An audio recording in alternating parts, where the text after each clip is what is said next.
story that I wrote based off of a scary experience my mom had when she was a teenager that she told me and my sister as well, her whole family, a lot. And the story always stayed the same, consistent, and she always experienced a lot of different scary paranormal type encounters throughout her whole life, so it's like they were always drawn to her. There's recordings on my channel that she recorded or I recorded or we both captured, and there's several more that I lost and I don't even have, unfortunately. But anyway, so the story that I'm going to be reading tonight is called The Séance. It was a cold, snowy night, practically a blizzard. The perfect night to have a sleepover at her best friend's house. This was the 1970s, so way before tablets or smartphones. Not getting the best reception on the television because of the blustery weather, Charlotte came up with an idea. Hey, want to have a séance? She smirked at her friend Cheryl, who was looking a little scared. A séance? She gulped, looking at Charlotte wide-eyed. Just then there was a loud gust of wind. Trees cracked and clamored. Holy shit, what if a thick darkness filled the room, the neighborhood? Power goes out, Cheryl lamented. Oh, that's just great. Now what? Charlotte patted at her jean pockets and pulled out her lighter. She flicked it and asked Cheryl where her candles were. After lighting a few candlesticks, they both sat down on the couch just listening to the eerie, blustering wind. Charlotte laughed. Well, isn't this the perfect setting for She paused, staring at Cheryl. Oh, God, really? You're still on that? She sighed. You know what? What else are we going to do? She shrugged. Why not? Charlotte beamed. Great. Now we just have to figure out who we'll contact. How about that guy at school you like? Cheryl joked. Be serious. She rolled her eyes. I know the perfect person. Please don't be someone scary, Cheryl whined. No, she just passed away last year. She was in that Wizard of Oz movie. A witch? Charlotte started cracking up laughing. Oh my God, no. Judy Garland. Aw, I love her. It's so sad she died. Yeah, it was. The way she died was sad too.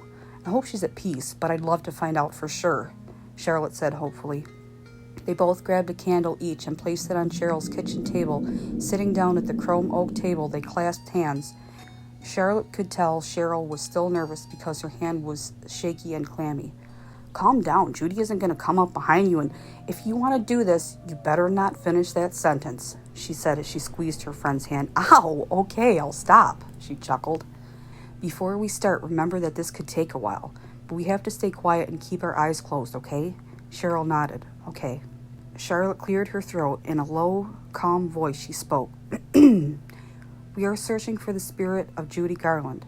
Judy, we know you had a difficult life and died too soon, she continued. We hope that you're at peace, finally.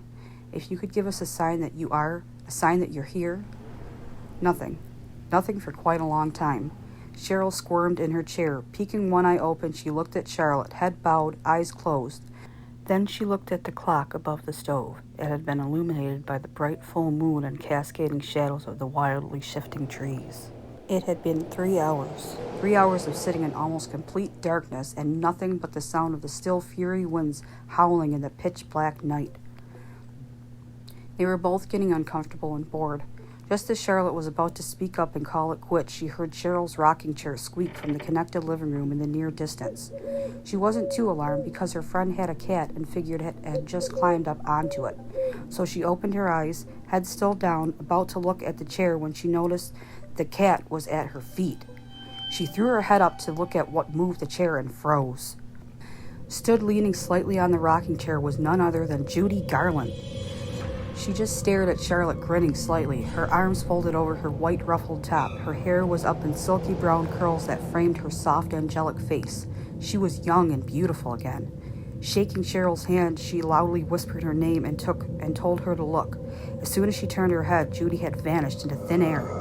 What? I don't see anything. What are you talking about? Charlotte sat stunned. She didn't know if she had seen her or not, but she had to have.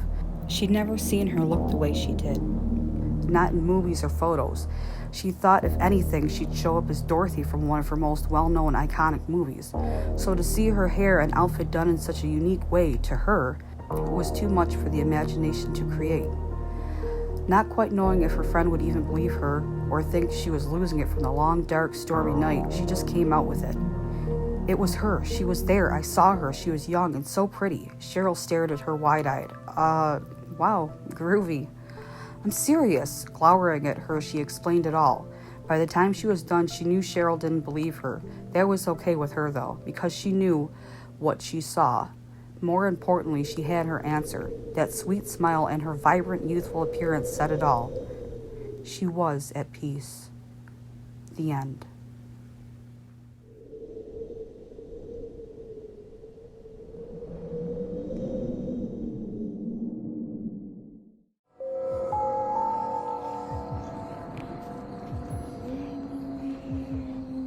Don't be scared.